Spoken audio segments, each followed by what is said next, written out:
Wapendwa katika Kristo, karibuni kwa nafasi ya tafakari ya neno la Mungu baada ya historia hiyo ya mateso,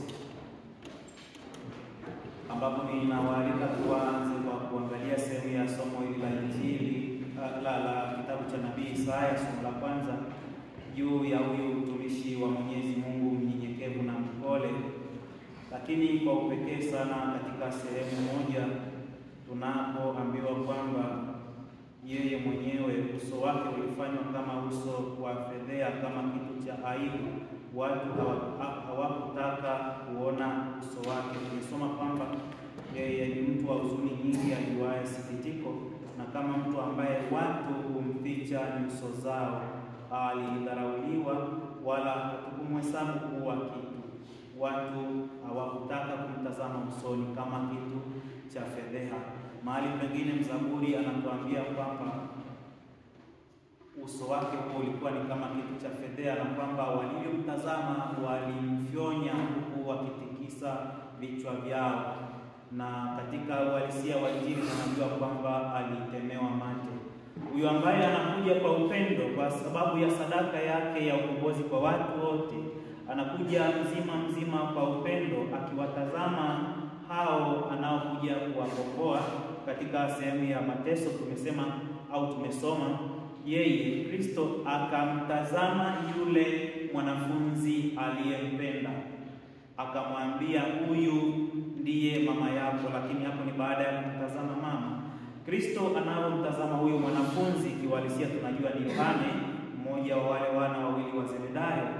Lakini mwanafunzi Yesu aliyempenda si Yohane kama mtu mmoja mwanafunzi huyo ambaye Yesu alimpenda, ila ni katika maana hii kwamba hakuna upendo mkuu wa jinsi hii ya mtu kutoa uhai wake kwa ajili ya rafiki zake.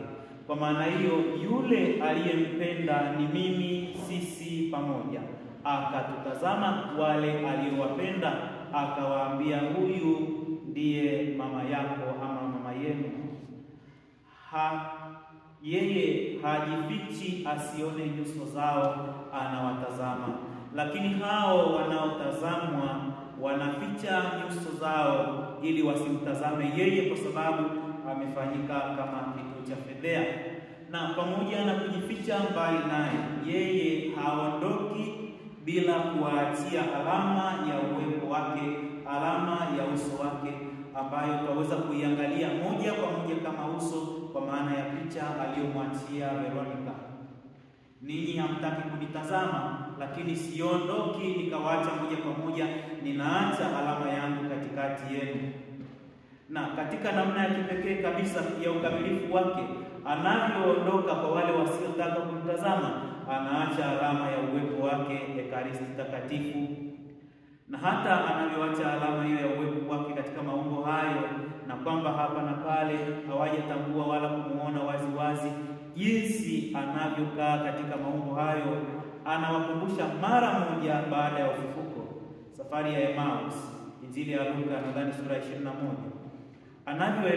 wanavyoelekea hawa wanafunzi Emmaus, wanaongea wao kwa wao juu ya habari za huyu Yesu, na yeye anatokea katikati yao. Anauliza, ni mambo gani haya mnajadili? Nao wanamshangaa, wewe peke yako ndio uliyekuwa mgeni katika Yerusalemu hii, usijue habari za mambo yaliyotokea ya Yesu Mnazareti, ambaye sisi tulitumainia kwamba atakuwa mfalme, lakini mbaya zaidi wazee wetu wakamkamata, wakampiga, wakamuua na akazikwa. Lakini leo ni siku ya 3 tangu alivyozikwa, na kwamba mbaya zaidi wanawake wengine wa kwetu wameenda kaburini wakatuambia hayupo.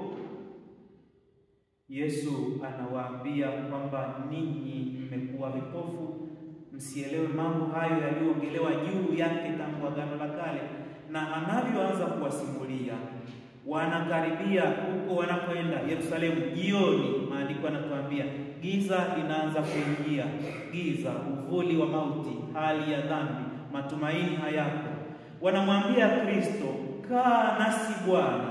Na wanavyomwita Bwana si kwamba wametambua ni Kristo, hapana, lakini ni nuru yake inayoangaza mioyo yao, inawafanya wao kutamka neno hilo, kaa nasi Bwana, kwa Kilatini kama mnavyojua mane vobiscum Domini, kaa nasi. Sasa hiyo kaa nasi inaturudisha katika asili ya jina lake Immanuel, maana yake Mungu pamoja nasi. Sasa wewe ambaye asili ya jina lako ni kubaki nasi, Mungu pamoja nasi, kaa nasi, kwa sababu kuna giza, hakuna nuru, hakuna matumaini. Yeye anavyokaa nao, anawaonesha asili ya uso wake aliyokwisha kuwaachia kwamba fanyeni hivi kwa kunikumbuka. Lakini kwa vile hawakutaka kumtazama yeye kitu cha fedhea, wamegeukia mbali. Anawaonesha mara ya pili uso wake, anatwaa mkate, anaumega na anawapa, na ndipo wanafunuliwa macho yao, wanamtambua kwamba huyu ni Yesu, yule ambaye hatukutaka kumtazama. Amejidhihirisha kwetu, amejifanya sisi tumuone. Hatukuwa na uwezo wa kumuona tena kwa sababu tulijificha mbali naye, tukapoteza utambulisho wake. Sasa anajifunua kwetu, wakamtambua tena, na maandiko yanatuambia akatoweka katikati yao. Na hapo ndipo wanaanza kushangaa, hivi kweli mioyo yetu haikutuuma wakati wote tunapotembea naye? Na wanakuwa mashuhuda kwenda kutangaza habari zake. Huyu Kristo, watu wanajificha wasitazame uso wake, kama walivyojificha wasitazame uso wa Baba katika Agano la Kale, kitabu cha Mwanzo. Hawa aliowaumba wawili kwa dhambi zao wanajificha mbali na uso wa Mwenyezi Mungu, wanakaa mbali naye. Na maandiko yanatuambia akaja anawatafuta. Si kuwatafuta kwa maana kwamba yeye ajui waliko, tunajua yeye hujua na uona yote, isipokuwa ni wao wamegeuza uso wao mbali na Mungu, wasimtazame, kana kwamba kumgeuzia kisogo. Alafu wanamtafuta kule asipopatikana.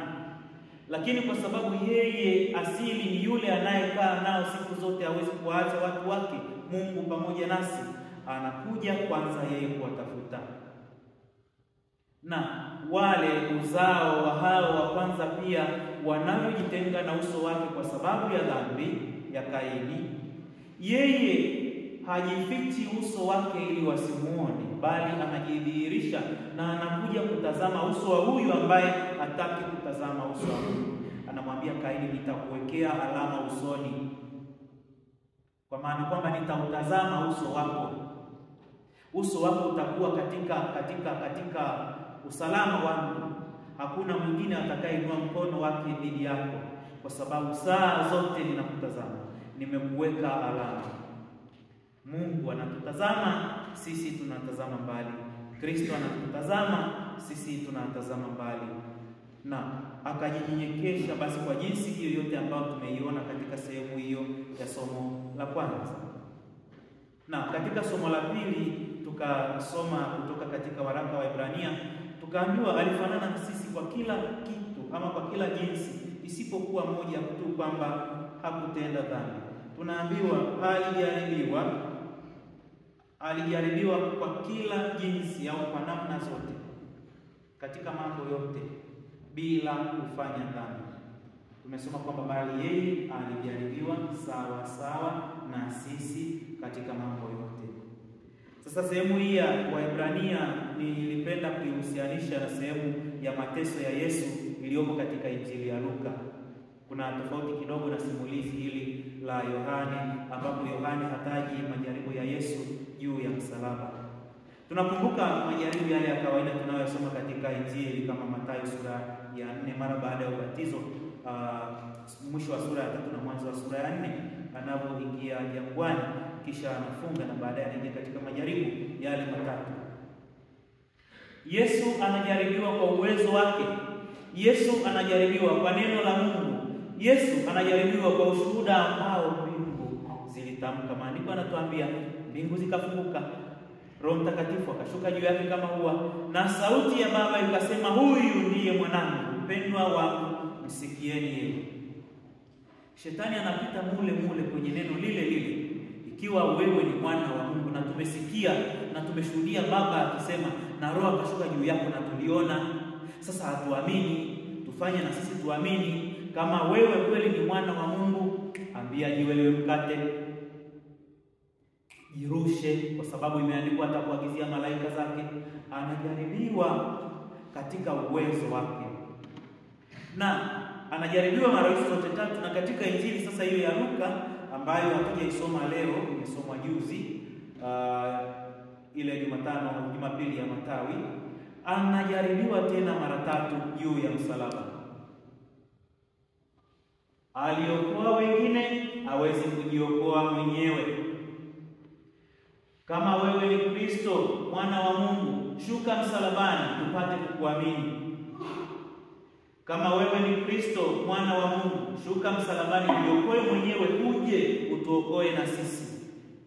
Hayo yote matatu Kristo alikuwa na uwezo wa kuyafanya. Hata yale mengine mawili katika majaribu yale matatu katika Injili kabla ya utume wake wa hadharani, angaliweza kuyafanya, kuambia jiwe liwe mkate kama kujirusha. Angaliweza kushuka msalabani, akasema hao wanajaribu, na basi kama hao wanajaribu, ngoja tu niwaoneshe trailer kabla hawajaona movie yenyewe. Angeweza kuteremka kisha akarudi. Lakini hayo kama angeyafanya kwa neno la Shetani. Alikuwa mtii, hakuwa na majivuno, alinyenyekea. Wapendwa, kama yeye huyu aliye mwana wa Mungu anajaribiwa katika uwezo wake, lakini hata katika udhaifu, alivyokuwa na njaa, anapoambiwa ambia mawe yawe mkate, yuko na njaa, alihitaji kula. Sisi ni zaidi sana, tutapita katika majaribu makubwa kabisa. Unaweza ukawa na karama na uwezo mkubwa kabisa, ukajaribiwa katika uwezo wako huo, ukaota mapembe na kiburi na majivuno, ukawaona wengine si kitu, si bora kuliko wewe. Unaweza ukajaliwa uwezo fulani mzuri kabisa, lakini huo ukawa ni fimbo ya kuwatandika wengine, na Shetani akapita huko akakuangusha katika ubora wako na karama zako. Tunavyo tafakari historia ya mateso yake, mimi ninawaalika tuondoke na huu ujumbe juu ya majaribu, kwamba huyo mjaribu hupita katika madhaifu yetu na katika maweza yetu, katika karama na katika vilema, wote anapita. Usije ukamuona mwenzako mlemavu na mdhaifu katika mambo fulani kiroho, ukafikiri yeye amepigwa sana, wewe umesimama imara. Katika mlango huu wa kusimama imara, unaweza ukawa ni mlango mkubwa sana wa kuruhusu yeye Shetani akapita huko. Ni kwamba katika hali zote za ukamilifu na upungufu, tumtumainie Mwenyezi Mungu. Na moja la mwisho sasa ni katika mateso hayo yote, maumivu hayo yote, ile siku ya hija tuliyofanya kuelekea Longuo, nadhani ni pale kituo cha pale hospitali, kituo cha afya cha Mwenge, yule padre nadhani ni Blaise Waises jina lake, alitutajia aina tatu za misalaba: ule tunaojibebesha wenyewe, ule tunaobebeshwa na wengine, na ule ambao Mwenyezi Mungu anauruhusu. Yesu alisali mara tatu kuomba Baba amepushe na kile kikombe. Haipo kwenye Injili hii ya Yohana, ipo kwenye Injili ya Mathayo sura 26 aya 36 kuendelea. Kama Yesu aliomba mara tatu kuondolewa kikombe chake kile cha mateso, lakini hakuondolewa, na maandiko yanatuambia hili somo la kwanza kwamba yeye huyu Kristo hapakuwa na hila yoyote kinywani mwake, lakini Bwana huyu Mungu aliridhia kumchubua, akamhuzunisha. Kwa maana nyingine, alimruhusu afanyike sadaka. Ndipo kile kikombe alichokiomba mara tatu, mara mbili aibushwe, na hakuepushwa na alikinywa. Baba akamchukia, alimpenda sana, lakini bado akaruhusu apitie katika mateso. Usione mateso yako unayopitia kama ni laana, ukaanza kuzunguka huko na huko kwenda kutafuta muujiza na mafuta na chumvi na udongo na vitambaa na picha za upako. Unaweza kukuta kuna fulani yuko hapa na kaudongo pale chumbani. Kaudongo kwa Israeli. Na huyo anaangalia taarifa za habari kila siku, anaona Waisraeli na Wapalestina wanapigana, wanamwaga damu juu ya udongo wao. unaweza kukuta na kaudongo amepewa nyumbani, frate chukua hapa, nilichukua kwa yule generator la Yesu, katika la Yesu. Atakusaidia, utafika upande. Hautafika. Hautafika kwa sababu Mungu huyo anayekuita katika huo wito, kwanza anakutumia wewe kama mdau wa kwanza kufikia huo wito, na kisha anawatumia wengine ambao si wewe. Hao wengine wanaweza kuwa wanafunzi wako wenzako na walezi wenzako. Kwa hiyo bwana, kama frate una kitu kama mafuta kitambaa, picha na nini, Yesu anasema wale wote walioacha yote kwa ajili yangu wakanifuata watazidishiwa hayo yote mara 100, na ndugu na wake na watoto na nini na mali. Lakini pale mwishoni Yesu anataja kitu kimoja muhimu sana. Anasema nini? Udhia ni mateso, ni maumivu, ni msalaba. Eti kwamba tuache yote tumfuate, tupewe yote mara 100. Halafu pale mwishoni kana kwamba hicho ndio cha muhimu kabisa, na kwamba tukisikie kisipotee kwenye yale maneno mengine. Udhia, Yesu amehakikisha udhia utakuwepo, maumivu yatakuwepo, msalaba utakuwepo. Yaani kuna wakati wa Simoni wa Kirene kushurutishwa kushika msalaba. Kama hiyo saa ndio unaopitia sasa ama kesho ama ulisha kuipitia, jua kwamba bado Mungu anakupenda. Umuombe neema yake uweze kutambua makusudi yake katika mambo magumu. Tumsifu Yesu Kristo. Basi tutakaa kwa ukimya kwa dakika moja na kisha tutaendelea na sehemu ya maombi kwa ajili ya watu wote.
Uyasikilize kwa wema maombi yetu, umlinde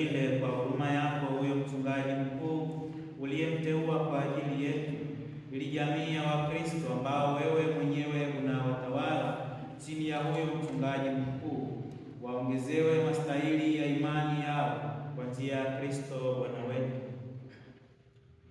Amen. Kwa ajili ya kila daraja na cheo cha waamini,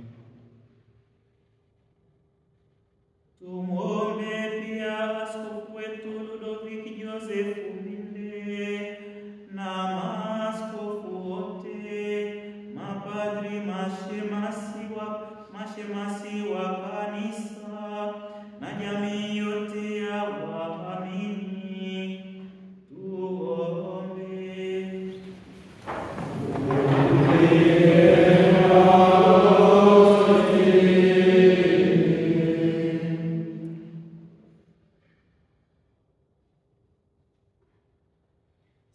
Simameni. Mungu Mwenyezi wa milele, ambaye Roho wako utakatifuza na kusimamia mwili wote wa kanisa, utusikilize sisi tunaowaombea watumishi wako, ili wote kwa msaada wa neema yako wakutumikie kiaminifu kwa njia ya Kristo Bwana wetu. Amen. Kwa ajili ya wakatekumeni,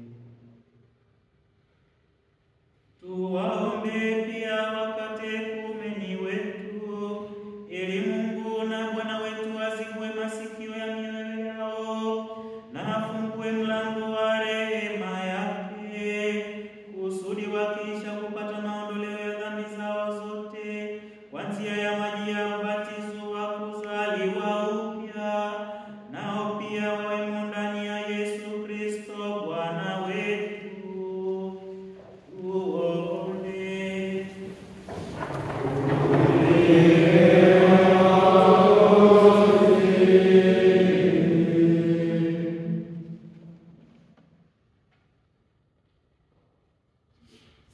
Simameni.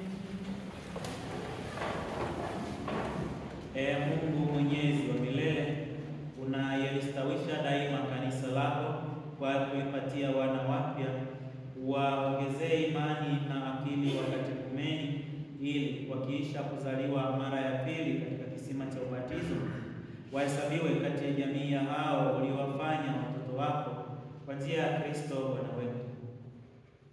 Amen. Kwa ajili ya umoja wa Kristo, tuwaombe pia ndugu wote wanaomwamini Kristo, ili Mungu na Bwana wetu wapende kuwakusanya katika kanisa lake lililo moja na kuwalinda hao watendao ukweli. Tuombe.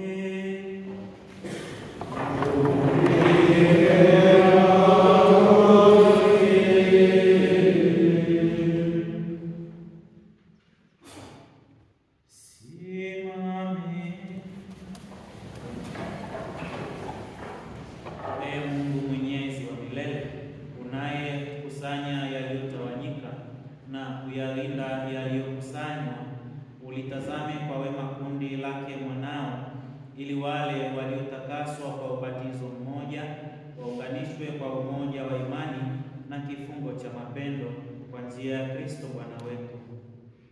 Amen. Kwa ajili ya Wayahudi, tuwaombe pia Wayahudi ambao Mungu Bwana wetu alinena nao kwanza, ili awajalie wazidi kulipenda jina lake na kuwa waaminifu katika kuishi agano lake. Tuombe.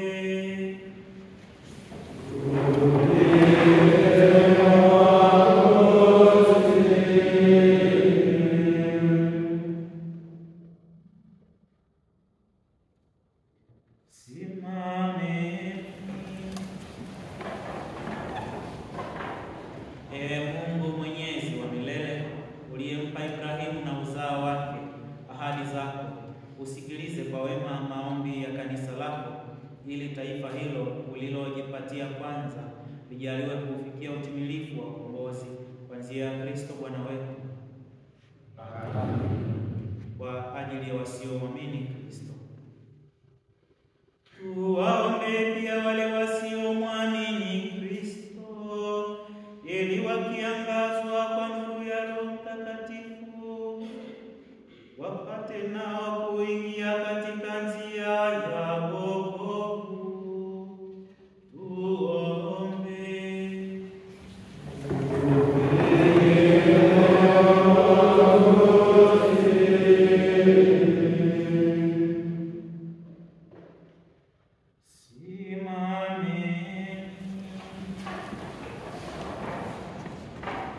Mungu Mwenyezi wa milele, wajalie wale wasiomuungama Kristo na wanaenenda mbele ya uso wako kwa moyo mnyofu waupate ukweli, nasi kwa kuzidi daima katika kupendana na kwa kufanya bidii kulifahamu kikamilifu fumbo la uzima wako, utufanye tuwe mashahidi kamili wa mapendo yako ulimwenguni kwa njia ya Kristo Bwana wetu. Amen. Kwa ajili ya wasiomwamini tuwaombe pia wale wasiomwamini Mungu, ili kwa kuyafuata kwa moyo mnyofu yaliyo mema wastahili kumfikia Mungu mwenyewe.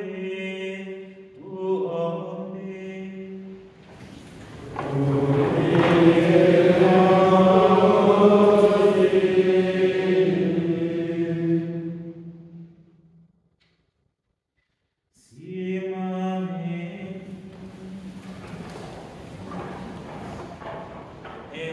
Mwenyezi wa milele, umewaumba wanadamu wote ili wakutafute daima kwa hamu, na wakikupata watulie.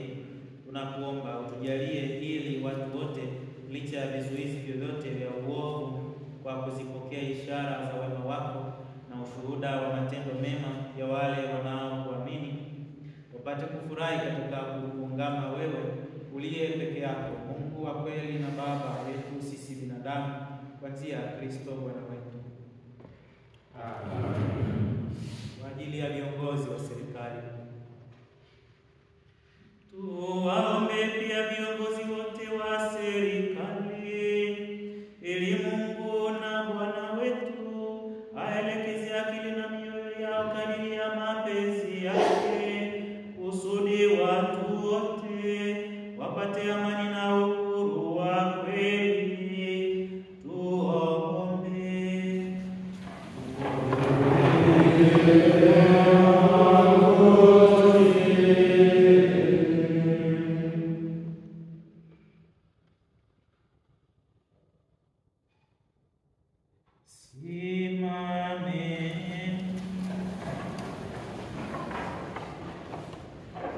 Mungu Mwenyezi wa milele, mioyo ya watu na haki za mataifa zimo mikononi mwako. Uangalie kwa wema wale wenye madaraka ya kutuongoza sisi, kusudi kwa majaliwa yako wadumishe popote duniani ustawi wa mataifa, usalama wa amani na uhuru wa dini, kwa njia ya Kristo Bwana wetu. Amen. Kwa ajili ya wenye taabu,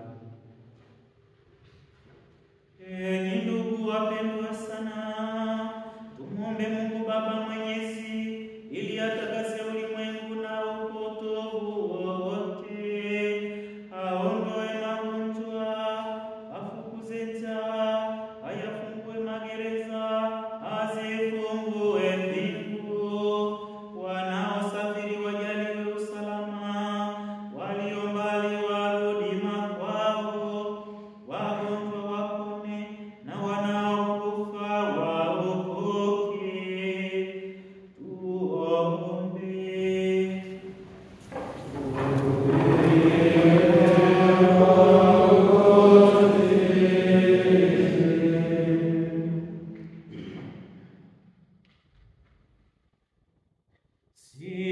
Simameni.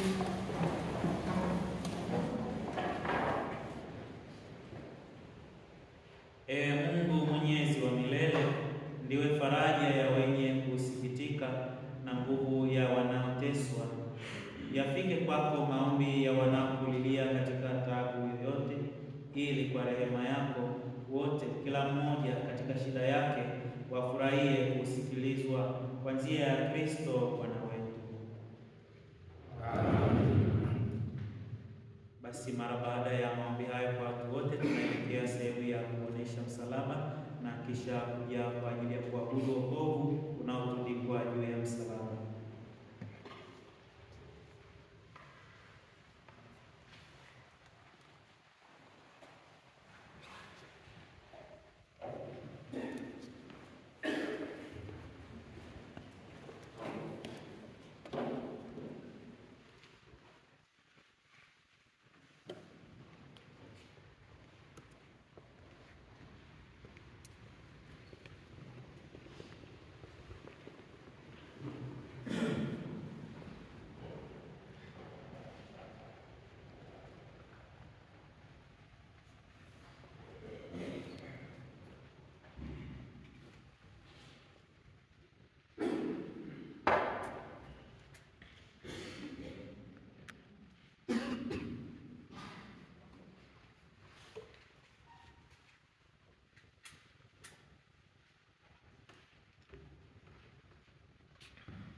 Wa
Amen.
Amen.